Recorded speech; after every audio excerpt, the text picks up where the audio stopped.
자, 여러분들이 너무나도 당연하다고 생각하는 게 있어요. 너무나도 당연하다고 생각하는 거. 위도에 따라서 온도가 다른 거잖아요.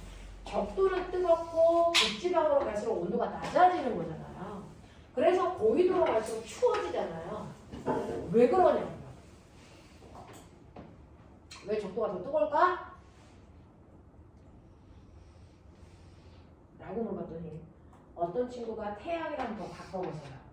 라고 얘기를 하는데 실제로 태양계 안에 있는 그래서 지구는요 그냥 먼지 같은 거예요.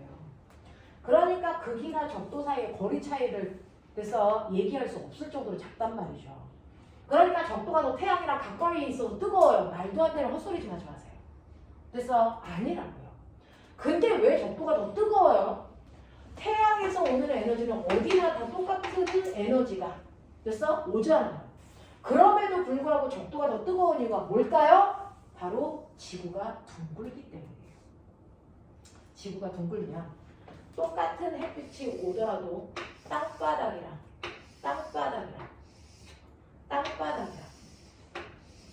햇빛이 닿는 각도가 달라요. 이걸 태양의 남중고도라고 하죠. 그래서 실제로 지구가 구형이니까 지역에 따라서 태양의 남중고도가 달라요. 남중고도의 차이가 생겨요. 그 중에서 우리가 알고 있는 것처럼 적도 쪽은 햇빛이 수직으로 비춥니다. 이런 식으로 랜턴을 비췄을 때 햇빛이 수직으로 내려오는 것처럼 햇빛이 땅이랑 이런 각도가 90도예요. 여기가 각도예요. 그래서 자 그런가 하면 우리는 햇빛을 랜턴으로 설명하고 있어요. 이렇게 랜턴을 비췄을 때 그 햇빛이 보시는 것처럼 이렇게 비스듬하게 내려와요.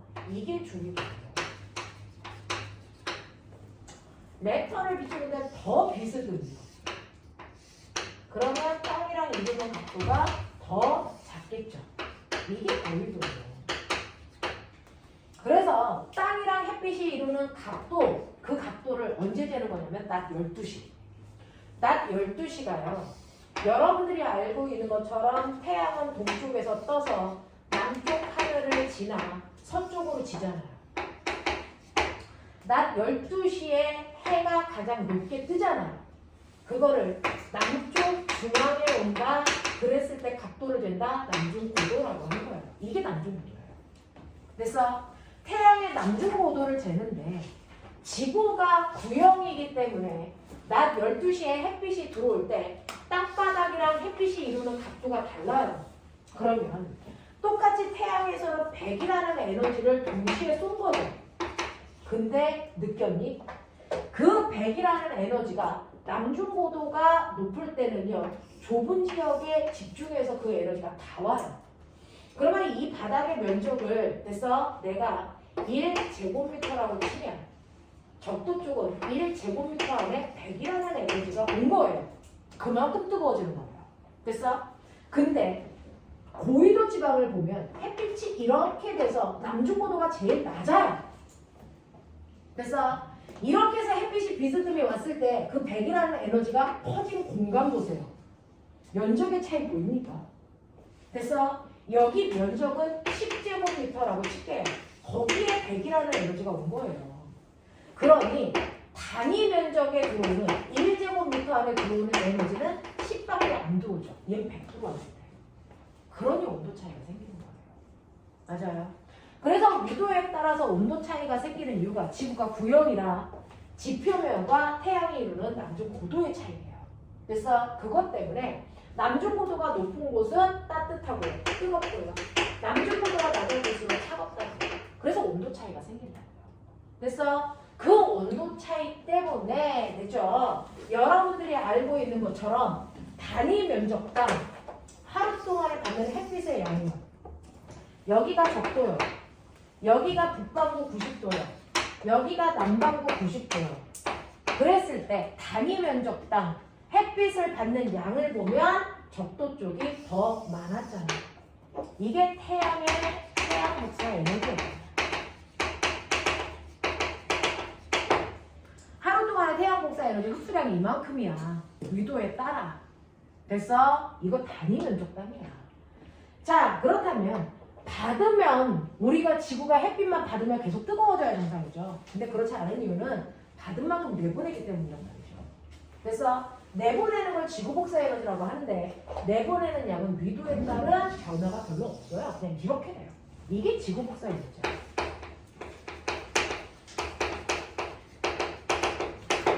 그러면 위도가 낮은 적도 근처 저위도 지방은요. 받은 양이 내보내는 것보다 많기 때문에 남는 에너지가 생겨요. 그리고 고위도는 받은 거에 비해서 내보내는 게 더 많기 때문에 여기에는 부족 에너지가 생기죠. 근데 가만 놔두면 여기는 남는 에너지 때문에 저위도는 더 매일매일 뜨거워져야 정상이고요. 고위도는 부족 에너지 때문에 매일매일 추워져야 정상이란 말이죠. 근데 그런 일이 발생하지 않습니다. 이유는 뭐냐면 남는 에너지를 부족한 곳으로 매 순간 이동시켜주죠. 됐어. 누가요? 대기와 해수의 누가요? 순환입니다. 그래서 지구는 연평균 기온이 그래서 항상 일정한 상태인 복사평균을 되겠냐? 이런. 그래서 보시면 지구는 전체적으로 온도가 이제 변하지 않습니다. 온도가 지구 연평균 기온 20도 유지한다는 거죠. 그래서 아무리 시간이 지나도 지구는 온도가 이제 변하지 않는 복사평형 상태인데 그래서 지구 전체적으로 복사평형이죠. 위도별로 보면 복사평형이 전혀 일어나지 않습니다. 무슨 말인지 알겠어? 위도별로 보면 에너지의 불균등이 생겨요. 그래서 그래도 지구 전체적으로 복사평형이 일어나는 이유가 바로 대기와 해수의 순환입니다. 그래서 대기와 해수가 순환하기 때문에 지구 전체적으로 복사평형이죠. 안 그러면 복사평형이 일어날 수가 없다. 알겠습니까? 이렇게 됩니다. 그렇다면 거꾸로 생각해봐. 대기와 해수가 순환을 못하면 그게 비상이다. 그게 N이.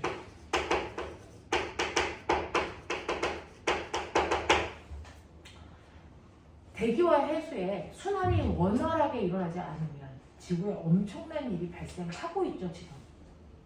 됐어. 네. 그러면 이런 식으로 에너지가 대기와 해수에 의해서 남는 쪽에 에너지가 부족한 쪽으로 이동하는데 그 이동이 원활하게 일어나지 않는 이유가 뭐냐면 지구가 다 뜨거워져요. 지구가 다 뜨거워지는 지구 온난화가 일어나요. 지구 온난화가 일어나면 어떤 일이 발생을 하냐면 그래서 적도 쪽은 뜨거워서 상승 기류를 만들고 극지방은 차가워서 하강 기류를 만들어 지구의 대기 대순환을 만든다고 했어요. 물론 복잡하게 세 개로 나눠지지만 간단하게 이렇게 그리면 자 대기 대순환이 일어나는데 만약에 지구가 전체적으로 뜨거워지면 그래서 네 온도 차이가 별로 나지 않기 때문에 대기 대순환이 잘 일어나지 않습니다. 그래서 뜨거운 쪽에 있는 열을 차가운 쪽으로 못 줘요. 무슨 말인지 알겠니? 그러면 적도 쪽이 뜨거워지는데요. 간단하게만 할게요. 고등학교 2학년 내용인데 요즘에는 하도 기상이변이 많이 나와서 그래서 어떨지 몰라서 합니다. 여기 적도 0, 여기가 위도 30, 여기가 위도 30. 0도부터 30도까지는 무역풍이 이렇게 분다고 했어요. 그것 때문에 바닷물이 동태평양에서 서태평양으로 쏠려 흐른다고 했어요. 됐죠? 그래서 해수면이 수평해야 되는데 실제로 동태평양보다 서태평양 쪽에 해수면이 훨씬 더 높다고 했어요. 기억납니까? 그렇다면 당연히 서태평양 쪽에 물이 많으니까 물이 누르는 수압이 세고요. 여기 수압이 상대적으로 약해요. 그래서 이쪽에 물이 내려와서 오른쪽에서 물이 상승합니다. 근데 바닷속 깊은 곳에 있는 심해층의 물 차갑죠. 그 차가운 물이 솟아 올라오는 걸 우리가 논승한다고 해요. 그래서 실제로 적도 쪽은 햇빛을 많이 받으니까 뜨거워서 바닷물의 온도가 한 30도 정도 돼요. 수온이 30도 정도 됩니다. 근데 동태평양 같은 적도라도 동태평양의 물의 온도는 15도 정도밖에 안 돼요. 열나차요. 왜? 저 깊은 물이 올라오니까. 그래서 깊은 바닷속에 있는 심해층의 물이 올라오니까요. 이게 뜨거운 물이랑 만나서 시원해진다고요. 그래서 동태평양의 수온은 한 15도밖에 안 되는 찬물입니다. 그리고 서태평양은 뜨거운 물을 계속 미니까 여기는 30도의 뜨거운 물이라고요. 그래서 같은 위도라도 그래서 수온이 달라요. 수온이 달라. 그러면 열평양에 의해서 이 위에 있는 공기도 그래서 15도의 바닷물에 의해서 15도의 찬 공기가 생기고요. 30도에 의해서 30도의 뜨거운 공기가 생긴단 말이죠. 그러면 찬 공기는 내려가는 강한 하강기를 만들고 얘는 뜨거우니까 상승기류를 만들어 그래서 적도 쪽에 이렇게 공기의 순환을 만들어요. 자, 그러다 보니 상승기류에 의해서 여기는 구름이 잔뜩 껴서요. 적도 쪽에서도 서쪽은 계속 1년 365일 비가 많이 와요. 여기가 필리핀이야. 애들이 어두워. 그래서 필리핀 우기야. 그 다음에 여기가 페루야, 페루. 페루는 똑같이 적도인데요. 항상 하강기류, 고기압이죠. 그럼 생겨 안 생겨? 안 생겨요. 날씨 맑아요. 그리고 찬물이 솟아 올라와요. 우리 찬물을 헬류라고 하고 따뜻한 물을 만류라고 합니다. 근데 너네 기억나니? 찬물의 기체가 잘 녹니? 뜨거운 물의 기체가 잘 녹니? 사이다는요. 물에 이산화탄소가 녹아있잖아요. 이산화탄소가 많이 녹아있어야 톡 쏘는 사이다잖아요. 됐죠? 그러면 이산화탄소 많이 녹이려고 엄마가 사이다를 어떻게 보관하시니?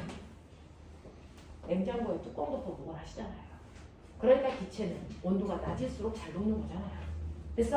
그래서 기체는 거꾸로요. 찬물에 잘 녹아요. 그러니까 찬물에 녹아있는 용분, 용에 대해서 존재하는 산소가 많아요. 여기 적다고요. 그러니 산소가 풍부하기 때문에 플랑크톤과 같은 물고기의 먹이, 영양이 없는 찬물에 많아요. 뜨거운 물은 상대적으로 적어요. 그래서 물도요. 찬물하고 따뜻한 물은 색깔이 달라요. 그래서 걔네들 특성이 다르다고요. 그러니까 찬물에 잘 사는 물고기. 그래서 한립성 어종. 따뜻한 물에 잘 사는 난립성 어종이 다르다고요. 알겠냐? 그래서 이렇게 찬물이 있는 동태평양은요. 용존산소량이 많기 때문에 물고기 종류도 많고 물고기 개체수도 많아요. 그래서 페루 아저씨는 1년 365일 물고기 잡아서 전 세계 수출. 국가 기업이 5억이에요. 그래서 네, 이렇게 된다고. 이게 평상시야. 근데 지구가 온난해지면 온도 차이가 별로 안 나요. 그럼 대기 대순환이 열나 약해요. 따라서 무역풍이 약해집니다. 무역풍이 약해지면 그래서 바닷물을 동쪽에서 서쪽으로 밀어야 되는데 잘 못 밀어. 그래서 해수면의 높이 차이가 완만해져요. 평상시에 비해서 높이 차이가 별로 안 나. 그래서 그러면 서태평양의 수압이 약해져요. 잘 못 밀어. 그러면 찬물이 잘 솟아 못 올라와. 그래서 다 온난화 때문이야. 지구가 온난화가 되면요. 무역풍이 약해집니다. 그것 때문에 동태평양에 일어나야 되는 용승이 약해집니다. 그러면 찬물이 잘 안 올라오면 동태평양의 수온이 상승합니다.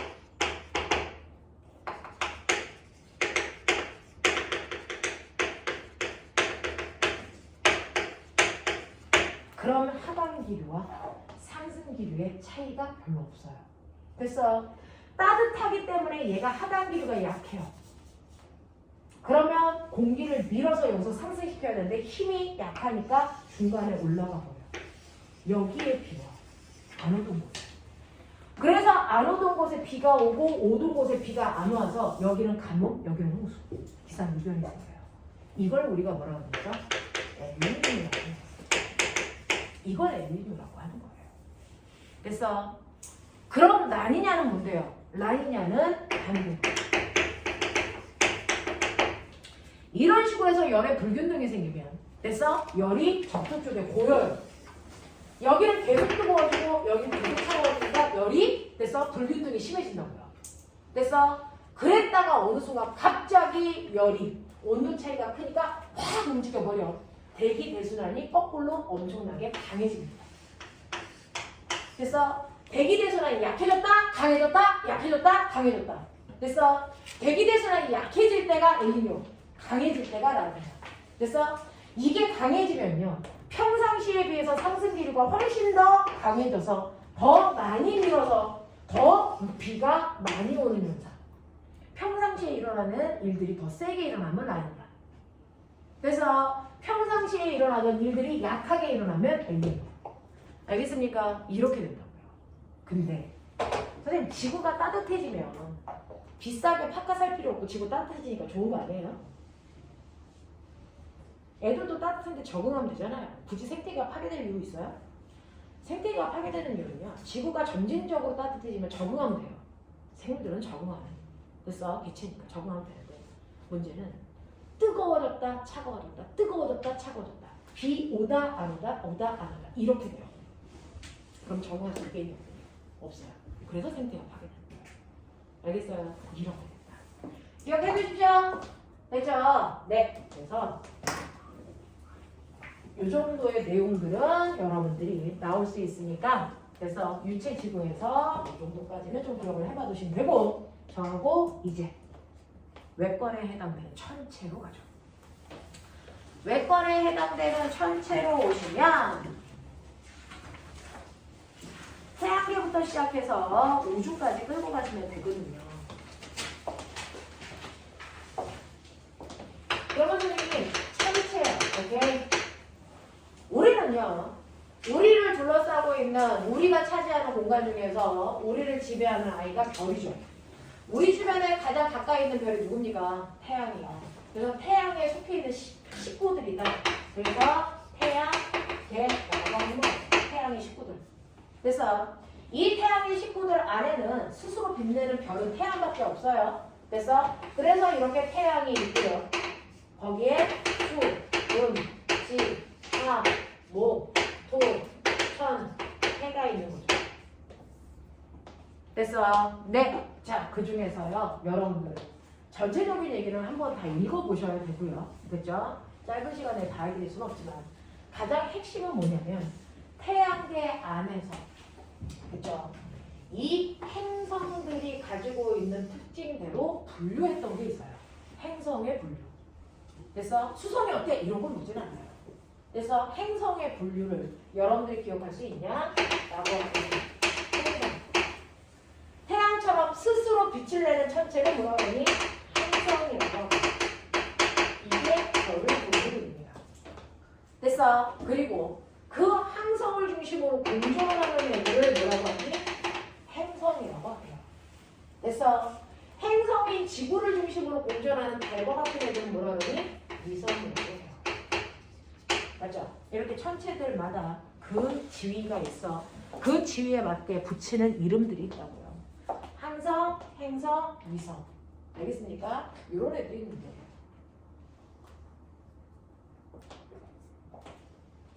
그 중에서요. 여러분들은 행성의 분류를 넣었단 말이에요. 거기에 넣어서 행성의 특징을 집어넣어서 외우세요. 실제로 우리는 태양계 안에는 8개의 행성이 있는데 8개의 행성을 앞에서부터 4개 잘라서 분류했었던 거 기억나죠? 도대체 분류 기준이 뭐예요? 순서대로 4개씩 자른 거야? 아니요. 특징으로 나누다 보니까 얘네들이 그 특징을 다 가지고 있고 얘네들은 다른 특징을 가지고 있었던 것 뿐이야. 됐어. 자, 그래서 행성을 분류할 때 기준은 그 행성이 가지고 있는 물리적 특성입니다.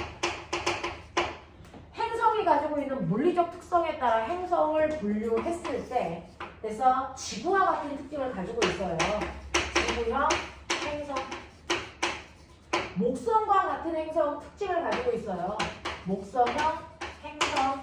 이렇게 나누는 거예요. 그 중에서 지구형 행성은 앞에서부터 수금지화. 그래서 얘는 목토천인데요. 그러면 이 지구형 행성과 목성형 행성으로 나눌 때요. 분류 기준이 뭔데? 그래서 어떤 게 물리적 특성을 결정하는데? 라고 하는 거예요.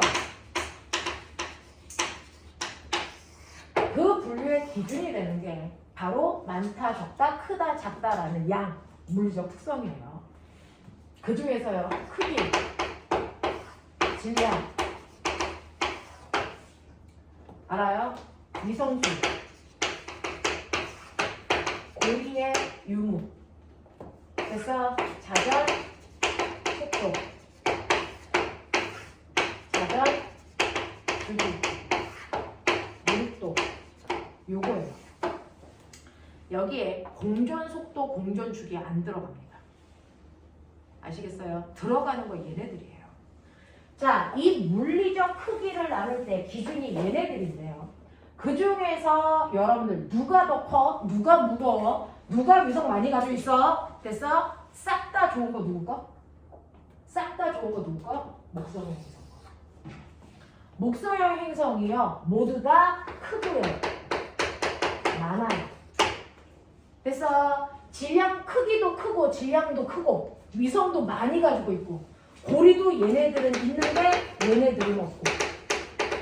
맞아? 이런 거예요. 자전 속도도 얘가 훨씬 더 빠르고 이렇게요. 좋은 거 다 목성형 행성이야. 알겠니?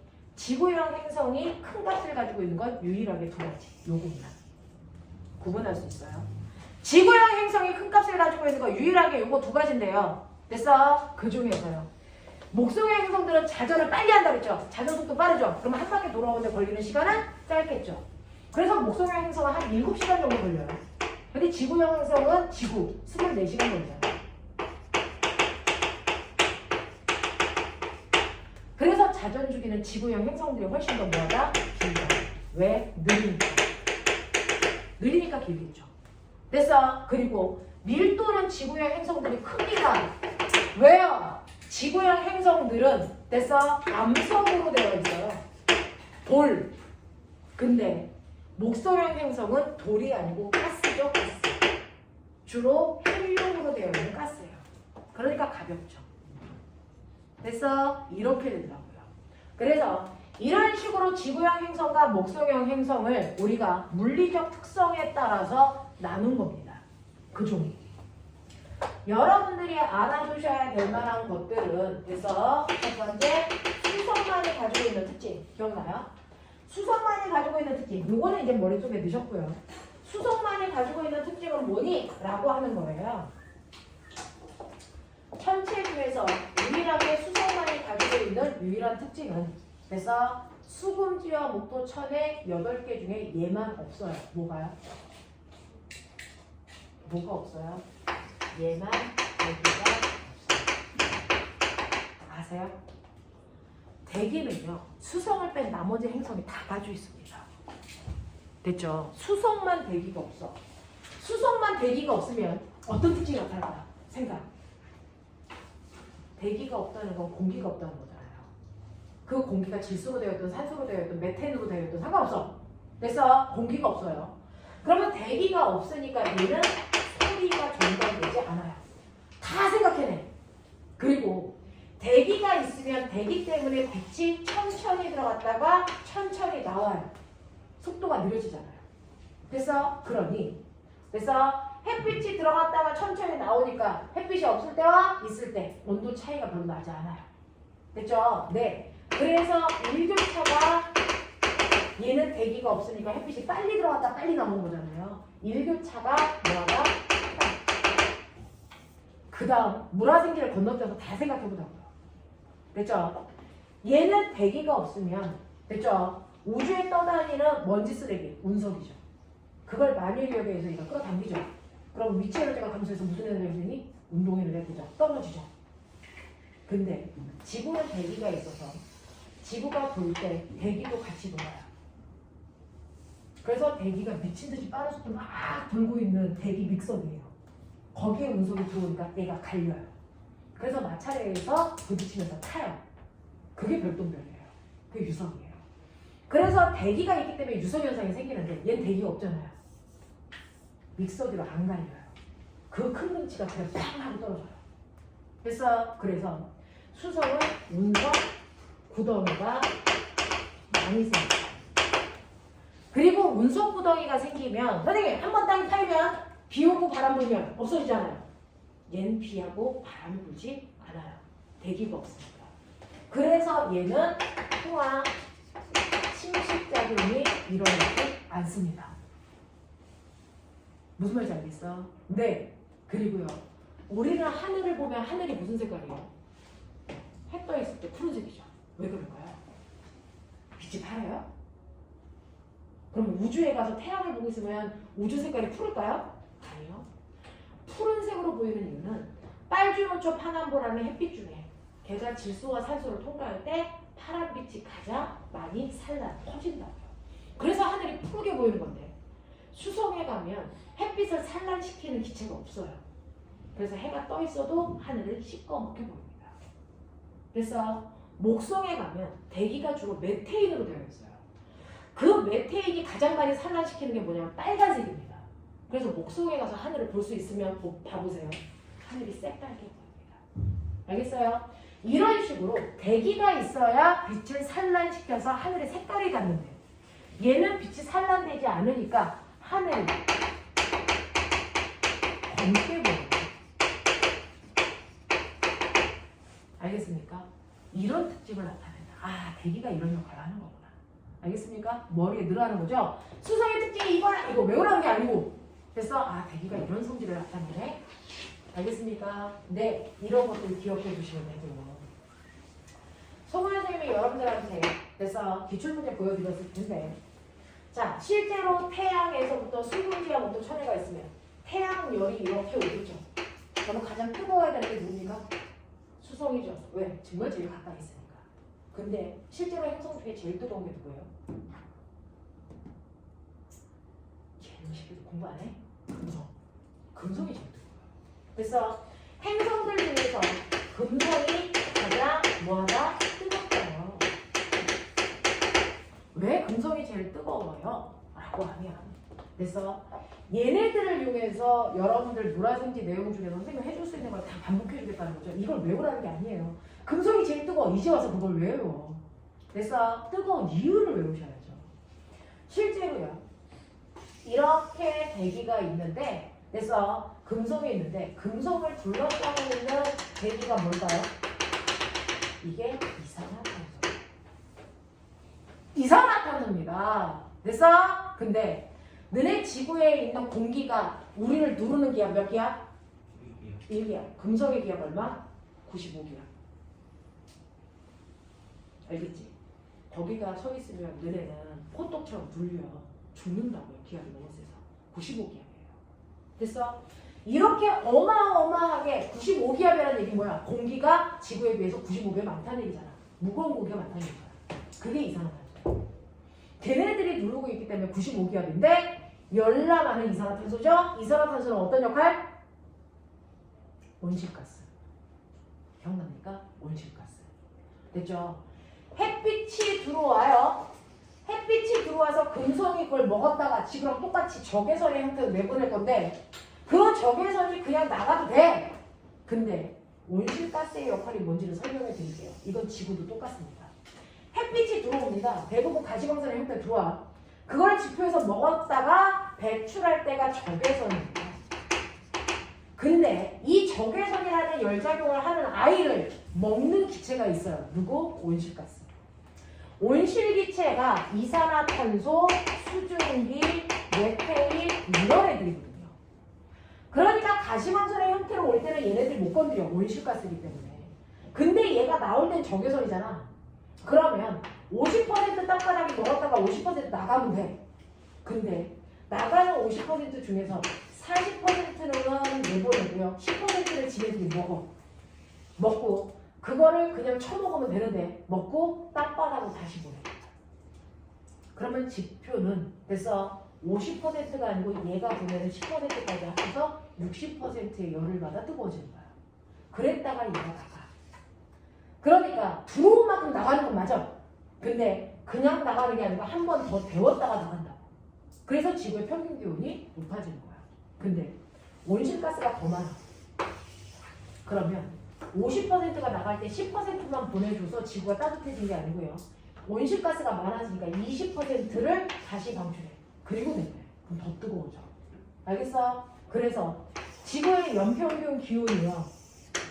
20도에서 복사평형이 돼야 되는데 온실가스가 많으면 20도보다 높은 25도, 30도에서 복사평형이 일어나는 거예요. 그래서 지구가 따뜻해지는 거예요. 무슨 말인지 알겠습니까? 이렇게 돼서 온난화가 되는데 됐죠? 아예 금속은 이산화탄소로만 되었잖아요.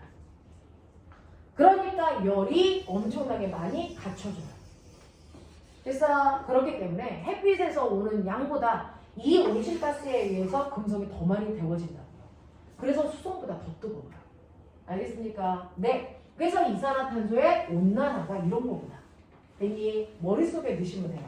천체를 빌어서 지구에 나타나는 현상들을 설명하는 중이에요. 알겠죠? 네. 이렇게 됩니다. 자, 그 다음에 세 번째로 지구는 할 수 없죠? 화성이에요. 화성은요, 가장 지구랑 유사합니다. 그냥 또 다른 지구라고 생각할 정도로 지구랑 유사한데요. 지구랑 뭐가 유사해요? 라고 하면 지구랑 닮은 점이 바로 그래서 물이 흐른 흔적이 그래서 화성의 표면에 계곡의 형태로 남아있다는 거고 그 다음에 그래서 화성만 지구랑 유일하게 계절 변화가 있어요. 그럼 내가 물어볼게요. 지구에서 사계절이 생기는 이유, 계절 변화가 생기는 이유는 뭐니? 지구에서 계절 변화가 생기는 이유. 우리나라 여름, 겨울이 왜 생기냐고. 지구가 기울어서 라고 하는데요. 실제로 계절 변화가 생기기 위한 조건 두 가지예요. 그래서 태양을 중심으로 공전하잖아요. 태양을 중심으로 공전할 때요. 그래서 가장 뜨거운 곳은 아까 얘기했죠. 태양의 고도가 90도인 곳이었고요. 자, 그러면 지구가 똑바로 서 있지 않고 비스듬히 서 있으면 이 비스듬히 서 있는 여기가 북극이야. 알겠냐? 상식적으로 여기가 북극, 여기가 남극이지 여기가 북극이 아니라고. 알겠냐? 네. 그 북극하고 남극을 연결한 선이 자전축이에요. 그죠? 지구에 정말 이렇게 막대기에 꽂혀있을 거라는 상상을 하지 마라. 그래서 자전축이고요. 이것과 90도 대개 선을 그리시면 이게 지구의 적도선이에요. 됐죠? 이게 지구의 적도선이라 적도선이 그래서 지구가 이렇게 기울어져 있기 때문에 적도선이 이렇게 삐딱하다고요. 아시겠습니까? 네. 자전축이랑 90도 되는 게 적도선이에요. 그러면 이렇게 적도가 이렇게 있으면 여기서 햇빛이 수직으로 가는 곳이 제일 뜨겁겠죠? 수직으로 가는 곳이 제일 뜨겁겠죠? 그래서 보시면 A의 위치에 있을 때는 적도보다 위쪽이 북반구가 뜨거운 여름이에요. 그래서 여기 왔을 때 우리나라가 여름입니다. 땡이 여름을 하신다고 하죠. 자, 그런가 하면 여기에 오면 햇빛이 수직으로 비치는 곳이 적도보다 아래쪽 남반구예요. 호주 쪽. 그래서 남반구가 여름이니까 북반구는 뭐겠어요? 겨울이겠죠. 여기가 동지예요. 알겠습니까? 이렇게 된다고요. 됐죠? 그래서 실제로 여러분들 계절의 변화가 생기는 이유는 왠지 지구가 여기 있다가 여기로 가야죠. 그러니까 지구가 뭡니까? 공전하죠. 됐어? 그럼 공전만 하면 얘네들 다 공전하잖아요. 계절별 다 있어요? 아니라니까. 공전만 하면 되는 게 아니고요. 사실은 됐어? 지구처럼 지구가 23.5도 기울어져 있는 거 아세요? 그래서 23.5도 기울어서 뭐 하고 있니? 공전하고 있어요. 그러니까 자전축이 기울어서 공전해야 되는데 아무렇게나 기운다고 해서 계절 변화가 생기는 게 아니에요. 여러분 수금지와 목도 천해 중에서 천왕성은 몇 도 기울었어요? 공전 기울면에 수직하게 90도 기울어서 이렇게 돌아요. 그럼 이게 계절 변화 있어요? 없어요. 그래서 계절 변화가 생기려면 대략 21도에서 한 30도 사이의 각도를 가지고 있어야 돼요. 그 각도를 가지고 있는 게 지구와 화성이에요. 그래서 적당한 만큼 기울어서 공전해야 되는데 그걸 하고 있는 게 화성과 지구라고. 됐죠? 그래서 화성과 지구에만 계절 변화가 생긴다. 그러면 화성에 계절 변화가 있는 거 어떻게 알아요? 안 가봤잖아요. 인간은 달밖에 못 가봤어요. 근데 계절 변화 있는지 어떻게 알아요? 라고 하면 이 화자가 네가 알고 있는 유일한 화자야. 얘기해봐. 불화자죠. 그죠? 우린 다 그거 알아요. 화성이 불타는 것처럼 새빨간 행성이에요. 됐어? 새빨개요. 그래서 우리 조상들이 불나 보이는 별이야. 그래서 화성이라고 부른 건데. 화성이 새빨간 이유가 뭐게요? 얘가 녹슨처럼 되어 있어요. 적철성. 표면이 적철성으로 되어 있어. 빨갛다. 알겠어? 네. 그래서 불타고 있는 줄 알았는데 사실은 녹슨처리야. 그래서 빨간 별이야. 됐어? 빨간 천체인데요. 자, 이러한 빨간 화성에 남극과 북극에 해당되는 지점에 하얀색 생크림을 올려놓은 듯한 이런 부분이 있어. 눈에 확 띄죠. 이걸 극에 있는 왕관을 씌워놓은 모양이다. 극관이라고 부르는데요. 얘가 사실은 드라이 아이스예요. 드라이 아이스 덩어리예요. 됐죠? 이 드라이 아이스 덩어리가 얘가 태양을 중심으로 이렇게 공전하잖아요. 그러면은 이런 식으로 되어 있을 때 여기에 오면 북방과 여름이니까 빙하처럼 드라이 아이스가 녹아요. 여기는 겨울이니까 더 커져요. 그래서 반대쪽으로 가면 거꾸로 일어나요. 그래서 극간의 크기가 커졌다 작아졌다 커졌다 작아졌다 마치 지구에 있는 빙하처럼. 그래서 이런 변화가 생겨요. 그걸 통해서 계절의 변화가 있을 거라는 걸 예측한 거예요. 알겠습니까? 이런 것들. 그래서 화성 여러분들의 극관외오라 이런 얘기 했었잖아요. 알겠습니까? 이런 얘기입니다. 이런 얘기입니다. 자, 그래서 여러분들이 알고 있어야 되는 것들 중에서 그래서 수금지와 목도 천혜의 특징을 다 외우라는 게 아니고요. 됐죠? 이렇게 핵심적인 내용들 그리고 지구와 빗대서 설명할 수 있는 게 뭔지 천체는 그렇게 보시는 거예요. 관점을. 알겠어요? 네. 이런 식으로 특징을 가지고 있다라고 하는 게 이게 바로 행성이죠. 그래서 이러한 행성들과 함께 지구는 그래서 태양의 중심을 돌고 있는데 됐죠? 이 태양이라고 하는 아이와 지구와 달 사이의 관계 때문에 그래서 달의 위상 변화가 일어난다. 이게 더 중요한 거예요. 그래서 달의 위상 변화를 한 번만 볼게요. 이게 태양이고요. 이게 지구고요. 그 주변을 돌고 있는 얘가 달이죠. M1, M2, M3, M4. 태양계 안에 있는 모든 애들의 운동은 반시계 방향이에요. 항상 반시계 방향. 그러니까 달도 공전할 때 반시계 방향 이렇게 공전합니다. 납득해요? 됐어? 자, 그랬을 때 해가 이렇게 땡땡 내려지고 있는데 자, 달은 밖에 나가면 달 떠있어. 달빛 보이죠? 그거 달이 스스로 빛내니? 아니죠. 그럼 그거 뭐예요? 햇빛을 반사해 준 거예요. 그러면 햇빛을 반사 안 하면 여기 불 꺼봐요. 그러면 내 몸에서 빛이 반사되니 안 되니? 안 되죠. 그럼 나 보여 안 보여? 안 보여요.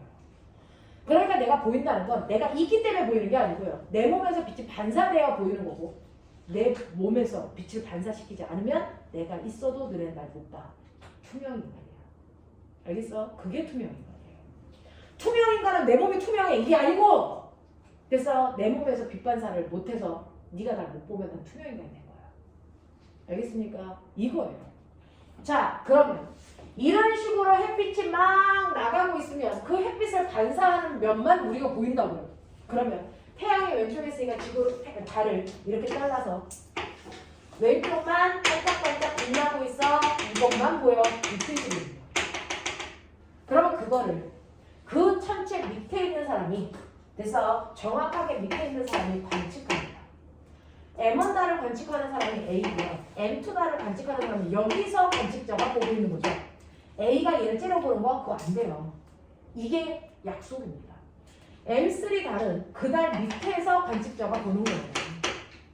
이것이 M4달은 여기 있는 관측자가 보는 거예요. 이게 D.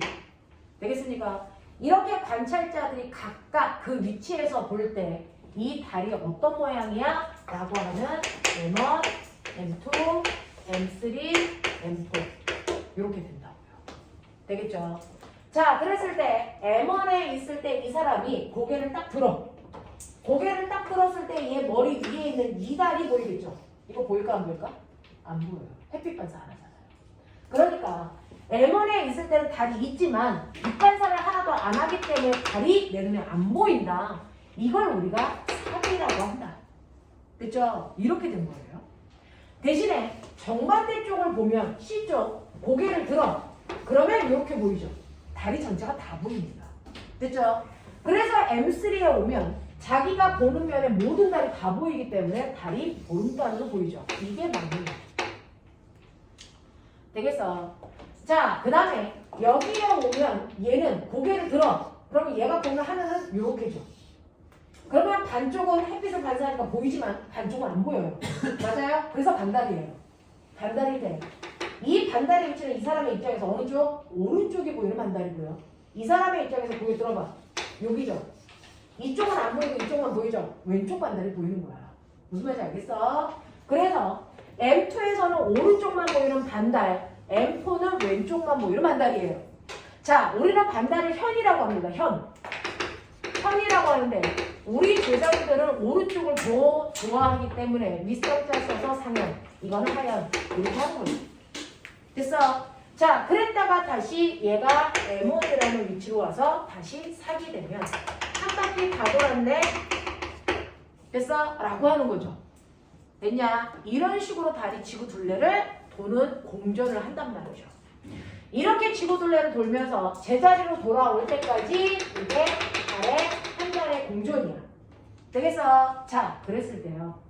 실제로 이런 식으로 사기에서 시작해서 다시 사기 될 때까지 이걸 우리 조상들이 음력이라는 한 달을 만들어 놓은 거죠. 그래서 달의 모양 변화를 통해서 달이 공전하고 있다는 걸 알게 됐어요. 이걸 우리가 뭐라 그래요? 삭과 망의 변화에 의해서 나타낸 거라서 이걸 상망원이라고 합니다. 됐죠? 네, 상망원이라고 하죠. 그래서 달에 뭐가 일어나니? 공전이 일어나죠. 달의 공전이 일어날 때 그 공전 주기는 상망월이라는 공전 주기가 있고 또 뭐가 있었지? 항, 성, 월이라는 게 있었던 거 아니? 그 중에서요, 상망월은 지구에서 관찰했을 때 달의 모양 변화를 기준으로 만든 달의 공전 주기죠. 이게 29.5mm죠. 근데 항성월은요, 항상 그 자리에 있는 별을 기준으로 한 거거든요. 됐죠? 별성자예요. 그래서 항성월은 됐어? 별을 기준으로 한 달의 공전 주기죠. 이게 29.3mm죠. 둘이 2.21 차이가 나요. 맞냐? 이거였죠. 그랬을 때 똑같은 달의 공전을 얘기했는데 왜 날짜가 달라요? 라고 하는 거 기억합니까? 왜 날짜가 달라요? 라고 하면 큰일 났다. 어디를 지워야 되냐? 여기 살짝만 지울게요. 자, 해가 여기에 이렇게 있고요. 됐어? 지구가 여기에 이렇게 있고요. 그 다음에 달이 이렇게 있었고요. 엄청나게 먼 곳에 별 하나가 있어요. 맞아요? 그랬을 때요. 달이 한 바퀴 다 돌았는지 어떻게 알아요? 제가 여기에다가 한 바퀴 다 돌았는지 어떻게 알아요? 이렇게 돌고 나서 나 한 바퀴 돌았어. 이렇게 얘기할 수도 있잖아요. 근데 아니잖아요. 왜? 내가 여기서 출발했기 때문에 정확하게 TV 보고 있었어요. 그러면 한 바퀴 다 돌아서 TV가 볼 때까지 돌아야 한 바퀴 돈 거죠. 그러니까 한 바퀴 돌았다라고 얘기를 하려면 기준이 필요한 거예요. 누굴 기준으로 했냐는 거죠. 자, 그 중에서 얘는 별을 기준으로 했어요. 별을 기준으로 했을 때, 됐죠? 이 달이 별과 일직선에 있다가 얘가 한 바퀴 돌아서 그 별과 다시 일직선이 될 때까지 돌면 진짜 한 바퀴 다 돈 거야. 이게 항성월이에요. 이게 달의 진짜 공전주기야. 됐어? 근데 거짓말 공전주기가 생겨요. 달이 한 바퀴 돌아서 그 자리로 다 올 동안 지구는 여기 있지 않죠. 지구도 태양을 좀 주로 공전하죠. 그러니까 한 달 동안에 지구가 요만큼 가 있단 말이죠. 그러면 달이 이렇게 온다가 그래서 지구에 있는 사람이 봤더니 지구에 있는 사람이 봤는데 지금 맨 처음에 달이 돌 때가 보름달이었어. 그러면 한 바퀴 다 돈다는 얘기는 지구의 입장에서 다시 보름달이 돼야 될 거 아니야. 그러면 다시 보름달이 돼야 되는데 지구가 그래서 태양을 중심으로 공전하다 보니까 이 원에 있던 지구가 이쪽으로 간 거야. 그러니까 내가 타고 가서 그대로 내가 여기 온 거지. 그러면 출발할 때 달이 보름달이었으니까 지구인이 볼 때는 다시 보름달이 될 때까지 달 돌아야 돼. 근데 달은 여기까지 오면 한 바퀴 다 돌았다고 하지만 여기에 오면 관찰자가 보면 보름달이 되니 안 되니? 안 되죠. 여기까지 돌아서 여기에 와야 내 눈에 다시 보름달로 보이겠죠. 그러니까 달의 입장에서 요만큼 더 가야 되네? 며칠 걸려? 2.2일 더 걸려. 알겠습니까? 그래서 실제로 항성월에 비해서 상망 태양월은요 거짓말 공전주기인데, 그래서 이 두 개가 2.1이 차이가 나고 거짓말이 된 이유는 뭐냐면 달이 공전할 동안 지구가 뭐했기 때문이다? 공전했기 때문이다. 지구의 공전 때문에 그래서 2.1의 날짜 차이가 생기는 거짓말 공전주기가 생긴 거예요. 그래서 네 라고 합니다. 근데 너네 천체 중에서요 달이 가지고 있는 특징이 대단히 특이한 거 아세요? 달은요 자전 주기와 공전 주기가 뭐하니? 같아요. 며칠로 같아요? 27.3일로 같습니다. 그래서 지구에서 보면 여기에 지구가 내가 이렇게 서 있어요. 그랬을 때 달이 내 눈에 이렇게 있어서 달이 보인다고요. 내가 보고 있는 달의 면에다가 이렇게 깃발 하나를 세워서 표시를 했어요. 그리고 나서 달이 공전해서 여기에 옵니다. 90도 돌아요. 그러면 만약에 공전만 하고 자전을 안 한다면 얘가 그대로 공전만 하면 이렇게 깃발이 와야 정상이에요.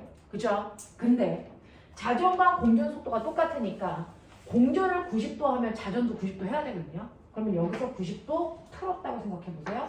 이렇게 와요. 그러니까 아까 봤던 그 면이 지금도 보여요. 그래서 또 90도 틀어봐요. 관찰자 여기에 오죠?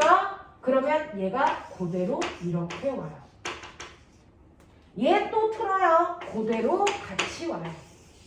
이런 식으로. 그래서 우리는 365일 하늘에 떠있는 달을 보는데 내가 보는 달은 항상 같은 면만 보고 있어요. 그래서 자전주기와 공전주기가 같으니까 같은 면만 보고 있습니다. 다른 면이 안 보여요. 그 이유가 자전주기와 공전주기가 같기 때문이다. 무슨 말인지 알겠습니까? 네, 라고 하는 거. 그래서 태양계는요, 달의 모양 변화, 위상 변화가 가장 중요하고 행성의 분류, 그리고 그 행성들이 가지고 있는 특징에서 지구와 빗대서 어떻게 설명할 수 있는지. 그래서 그 정도 보시면 되고요. 그 다음에 마지막 5단원이 우주입니다. 지금 막 여러분들이 기말고사 시험범위이지 않았을까? 라고 생각하는 부분이에요. 됐죠? 자, 기말고사 부분에서 여러분들이 기억해야 되는 거. 자, 우리를 포함하고 있는 하늘, 공간. 이거를 우리가 뭐라 합니까? 우주. 우주에는 그래서 자, 커다란 별들의 집단이 있어요. 그 커다란 별들의 집단을 우리가 뭐라고 하냐면 은하라고 해요. 우주 속에는 수많은 은하들이 있죠.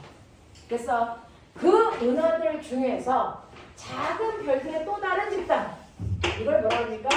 성단. 그 중에 하나가 우리가 알고 있는 별 태양입니다. 크기가 이렇게 돼요. 그래서 네, 포함 관계가 이렇게 된단 말이죠. 그러면 태양을 포함하고 있는 은하. 그래서 네, 라고 하는데요. 실제로 우리의 입장에서 보면 태양을 포함하고 있는 은하는 하나밖에 없어요. 그렇죠? 그걸 우리 뭐라 합니까? 우리 은하라고 합니다. 그걸 뺀 나머지 은하는 뭐라 합니까? 외부 은하. 그래서 근데 허블이라는 아저씨가 은하를 분류합니다. 그래서 허블이라는 사람이 은하를 분류하는데 은하를 분류할 때 기준이 모양입니다. 그래서요. 그래서 은하의 모양이 중심에서 이렇게 팔이 뻗어나오는 은하를 우리가 뭐라 합니까? 나선 은하라고 하거든요. 그래서 팔이 안 달려있고 그냥 동그란 은하를 우리가 타원 은하라고 합니다. 뭐라고 말할 수 없는 모양을 가지고 있는 아이를 불규칙 은하라고 합니다. 그 중에서요. 나선 은하는 두 가지가 있어요. 아까 그린 것처럼 중심에서 팔이 직접 뻗어나간 걸 정상 나선 은하라고 합니다. 중심에서 막대기가 나와서 거기서 팔이 이렇게 뻗어나간 애도 있어요. 이걸 막대 나선 은하라고 하죠. 그중 우리 은하는 어떤 모양이죠? 우리 은하 막대 나선 은하. 이게 우리 은하예요. 그중 나선 8쪽에 태양계가 이렇게 들어가 있어요. 됐죠? 네. 이렇게 들어가 있어요. 자, 그거를 됐죠? 내가 옆에서 보면 무슨 모양이냐면 우리 은하는 옆에 원반 모양입니다. 가운데를 해.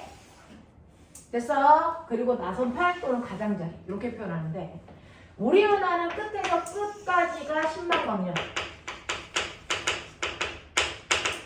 중심에서 태양계까지가 3만 광년 떨어져 있어 여기에 태양계가 있는 거. 됐어? 이런 구조를 띠고 있어요. 됐죠? 그리고 그 주변을 지구가 이렇게 돌면서 됐죠? 지구에서 밤하늘을 보면 여기 있을 때 밤하늘은 이쪽 보겠죠? 여기에 올 때 밤하늘은 여기 보겠죠? 여기에 오면 밤하늘은 태양의 반대쪽을 봐야 되니까 여기 오겠죠? 이쪽 보겠죠? 그 밤하늘에 떠있는 별들이 바로 우리 은하에 속해 있는 별들을 보는 거예요. 우리 은하에 속해 있는 별들을 보는 거예요. 그 별들이 쭉 연결된 것처럼 보이는 걸 우리가 은하수라고 하고요. 그중 여름철에 보는 은하수의 방향이 바로 우리 은하의 중심 방향에 있는 별들을 봐요. 그래서 모든 계절의 은하수는 다 보이는데 여름철에 보이는 은하수가 가장 커 보여요. 은하의 중심 쪽을 보니까. 알겠습니까? 이렇게 된다는 거 알아두시면 되고요. 그러면 이러한 은하들은 별들의 집단이네요. 네. 별들의 집단이에요. 별의 특성만 잠깐 기억하세요. 천체는 잘 나오는 편이 아닌데 별의 특성 잠깐만 기억해 두시면 별은요. 첫 번째, 별이 얼마나 멀리 떨어져 있어 라는 별의 거리를 잘 얘기할 수 있으면 돼요. 됐죠? 그러면 지구로부터 별까지 떨어져 있는 거리 이거 재는 방법이라고 하면 됐죠? 그중 지구와 가까이 있는 별들은 당연히 연주 시차로 됩니다. 됐어? 근데 지구로부터 멀리 떨어져 있는 별은 됐어? 거리 지수라는 걸로 재요. 그중 가까이와 멀다의 기준이 얼만데? 라고 하면 108색. 108색을 기준으로 108색보다 가까이 있는 별은 연주 시차를 적어요. 108색보다 멀리 있는 별은 거리 지수로 잽니다. 그중 태양이 이렇게 있을 때 태양 주변을 지구가 이렇게 공전하죠. 그랬을 때 멀리 있는 별을 보면 됐어? 지구가 여기에 있을 때는요. 이렇게 별이 여기에 있는 것처럼 보여요. A. 됐어? 근데 지구가 6개월 동안 공전해서 여기에 오면 똑같은 별이 됐어? 어디에 있는 것처럼 보여? 이렇게 여기에 있는 것처럼 보여서 6개월 동안의 별이 A에서 B로 움직여간 것처럼 느껴진다고요. 실제로 지금 움직인 건 G인데 별이 움직인 것처럼 보여요. 무슨 말인지 알겠어? 자, 그랬을 때 지구가 6개월 동안 공전해서 생기는 별의 위치 차이를 나타내는 각도 이걸 시차라고 하고요. 이 시차를 정확하게 반으로 잘라놓은 각도가를 우리가 연주 시차라고 해서 이걸 표 단위로 계산하죠. 각도를 재는 거죠. 자, 그래서 연주 시차를 구하시면 그 연주 시차의 역수가 바로 지구와 별 사이의 거리예요. 그러니 예를 들어서 A라는 별의 연주 시차가 얼마냐면 연주 시차가 0.1초라는 각도가 생기는. 그래서 또 B라는 별의 연주 시차는 0.01초예요. 그러면 별까지 떨어져 있는 거리는 얼마입니까? 이거 역수하시면 돼요. 그럼 얼마? 10파스. 얼마? 100파스. 요렇게요. 근데 지구에서 잴 수 있는 요 각도 차이가요. 우리는 천체는 도 단위로 못 재요. 별들의 비가 확 움직이지 않는다고요.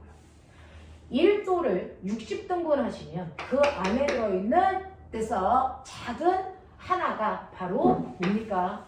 1분이에요. 그러니까 1도 안에는 60분이 들어있는 거예요. 그래서 그리고 1분도 60등분을 하세요. 그러면 그 안에 하나하나가 60초입니다. 그러면 결국은 1도라는 건 몇 초로 되어 있어? 3600초로 나눠지는 거야. 근데 인간이 과학기술이 발달해서 그 1도 사이를 3600 등분해서 잴 수 있는데 무한대로 잴 수 있는 건 아니죠. 어디까지 잴 수 있어요? 0.01초까지만 잴 수 있다고요. 그 0.01초가 몇 파섹? 100파섹. 그거보다 더 작은 각도는 잴 수가 없어. 됐어? 그래서 연주 시차라고 하는 걸로 잴 수 있는 건 됐죠? 0.01초까지만 잴 수 있기 때문에 100파섹까지만 잴 수 있다. 그리고 연주 시차가 바로 지구가 공전한다는 증거입니다. 아시겠어요? 머릿속에 넣으시면 되고요. 그 다음에 이 108색보다 멀리 떨어져 있는 별들의 거리를 재는 방법이 뭐였었니? 별의 밝기를 나타내는 등급이에요. 그래서 너네 학교 가서 몇 등급 맞고 싶니? 1등급 맞고 싶죠. 그래서 등급이 작을수록 무슨 별? 밝은 별. 알겠습니까? 그래서 지구에서요 보는 거예요. 자, 똑같은 밝기를 가지고 있는데요. A라는 별은 가까이 있고요. B라는 별, C라는 별이 이렇게 거리가 달라요. 똑같은 밝기인데 지구에서 볼 때 누가 더 밝아 보이니? 누가 더 밝아 보일까요? A겠죠. 가까이 있으니까. 그래서 이런 식으로 지구에서 볼 때 밝아 보이는 정도를 나타낸 걸 겉보기 등급이라고 해요.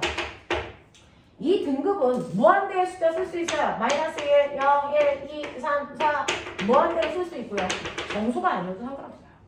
자, 근데 한 등급 차이가 얼마? 2.5배 밝기 차이고요. 등급이 작을수록 밝은 별이에요. 알겠습니까? 이렇게 된다고요. 그래서 내가 지구에서 봤을 때 밝기인 겉보기 등급을 보니까 얘는 1이고 3이고 5라고 치자. 되겠어요? 오케이. 그렇구나. 근데 그래서 실제로 정말 얘가 밝아? 아니요. 가까이 있어서 밝아 보이는 거잖아. 그럼 난 별의 진짜 밝기 알고 싶어. 그럼 어떻게 해요? 모든 별들을 다 똑같은 거리만큼 떨어진 곳에 한 줄로 세워놓고 밝기 비교하면 되겠죠? 몇 파세? 18세. 지구로부터 모두 다 별을 18세 떨어진 곳에 놓고 별의 진짜 밝기를 비교합니다. 그걸 절대 등급이라고 해요. 자, 근데 B는 딱 18세에 있었어. 그러니까 B는 절대 등급도 3이죠. 그리고 얘네들의 밝기가 다 똑같다 그러니까 3이라고 치자. 됐어? 네. 그렇다면 이 겉보기 등급과 절대 등급만으로 누가 더 가까이 있고 멀리 있는지를 알아낼 수 있다. 그걸 거리지수라고 한다. 거리지수 어떻게 계산합니까? 라고 하면 거리지수는 겉절이 하는 거다. 겉절이. 모델은 경계예요. 겉보기 등급에서 절대 등급 빼기라고 해요. 겉절이 하시라고요. 그래서 겉보기 등급에서 절대 등급을 빼니까 선생님 얘는 마이너스 2네요. 네. 얘는 0이네요. 네. 얘는 2네요. 네. 그랬을 때 거리를 나타내는 지수가 얘가 제일 크네요. 네.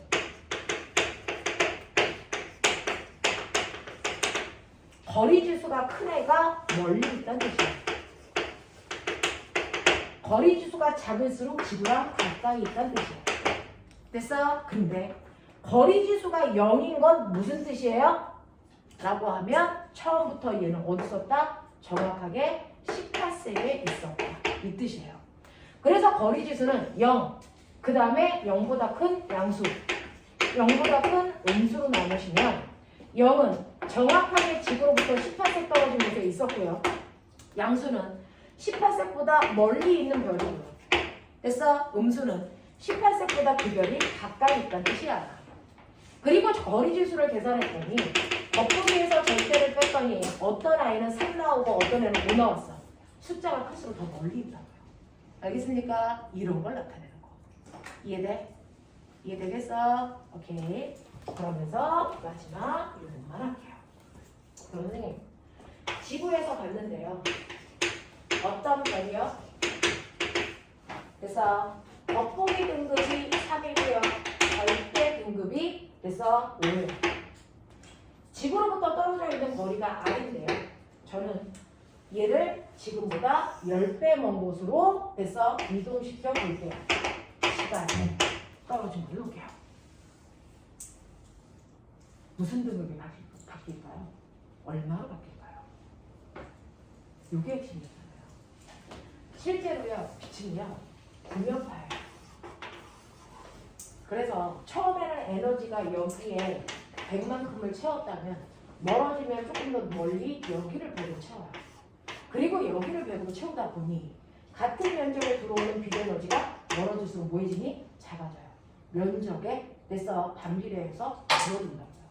그러니까 R만큼 떨어져 있을 때는 이렇게 정사각형을 만든 만큼 빛이 퍼진다 생각하면 되고요.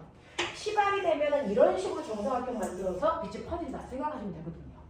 그러니 거리가 10배 멀어지면 빛은 됐어요. 네, 100배 많은 면적으로 퍼져가야 된다고요.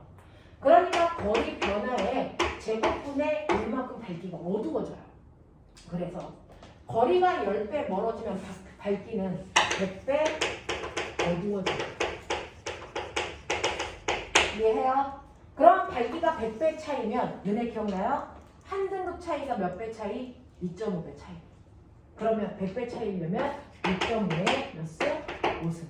이거거든요. 그랬을 때 2.5에 위에 들어가 있는 이 지수가 등급 차이입니다. 그래서 얘는 5등급만큼 어두워져야 돼요. 무슨 등급이? 겉보기 등급. 그래서 얘는 8등급이 돼요. 그럼 절대 등급은요? 이건 절대로 안 바꿔요. 얘가 어디든 다시 18색으로 끌고 올 겁니다. 알겠어요? 그래서 거리에 따라 변하는 건 겉보기 등급만 바뀌고 절대 등급은 변하는 게 아니에요. 그래서 거리에 따라 바뀔 때 계산하는 방법은 이렇다. 이해됩니까? 납득되세요? 네. 자, 그래서 이런 식으로 제가 해봐드려야 될 것들을 좀 해봤어요. 자, 그래서 여러분들이 가지고 있는 것처럼 앙부일구나 별자리 보는 것들은 요즘에 교과서에서 좀 빠져 있어서 할 필요 없어서 그래서 나눠 본 거고요. 시험에서 나올 만한 거 우주 탐사 뭐 이런 거 안 나옵니다. 그래서 뭐 보이죠 이런 거 볼 필요 없고요. 은하를 나눌 때 허블이 은하의 모양에 따라 나눴다라고 하는 것만 기억을 좀 해봐 주시면 되겠죠. 그래서 자 그러면 지금까지 그냥 선생님이 막 쏟아냈어요. 사실은 그 쏟아내는 수업보다는 여러분들한테 질문 받는 수업이 훨씬 더 각각이 원하는 수업을 할 텐데 지금 그럴 수 있는 시간적인 여유가 없어서 선생님 쏟아내 봤어요. 질문. 그동안 배웠던 물리, 지구과학 중에서 어떤 부분이 그래서 자 이해가 잘 안 돼요? 어떤 부분 잠깐만 설명해 주세요. 한 5분만 질문할게요.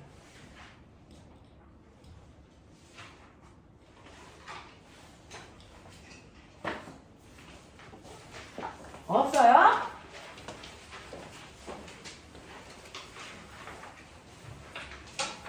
똘똘이들 다 알아듣는 거 맞아?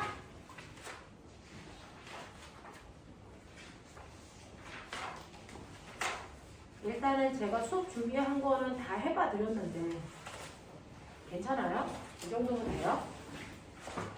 이해 안 되는 거 빨리 얘기해. 네. 전류가 전자의 이동 방향이에요. 이동 방향과 반대 방향의 흐름이 나왔죠. 전자는 마이너스에서 플러스로 가는 거고요. 전류는 플러스에서 마이너스로. 전류가 조선에서요. 전자가 움직일 때 전자는 마이너스 쪽에서 플러스로 되는 거잖아요.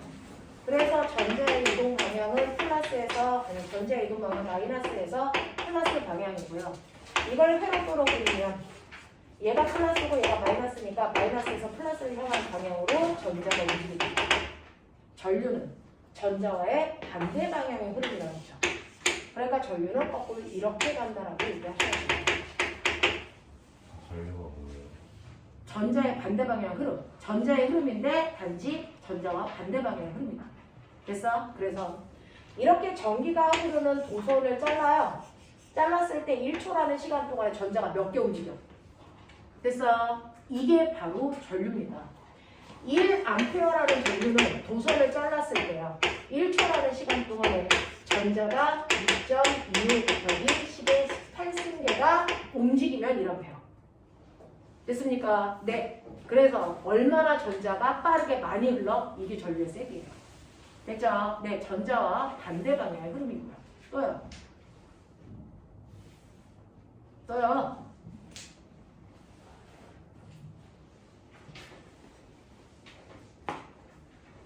없어? 선생님이 가서 카톡방은 뚫어놓을 테니까 질문 있으시면 글로 올리시고요. 선생님이 여러분들한테 필요한 추가 정보들은 드릴 건데 한 4분만 빨리 질문 필요한 거 없어?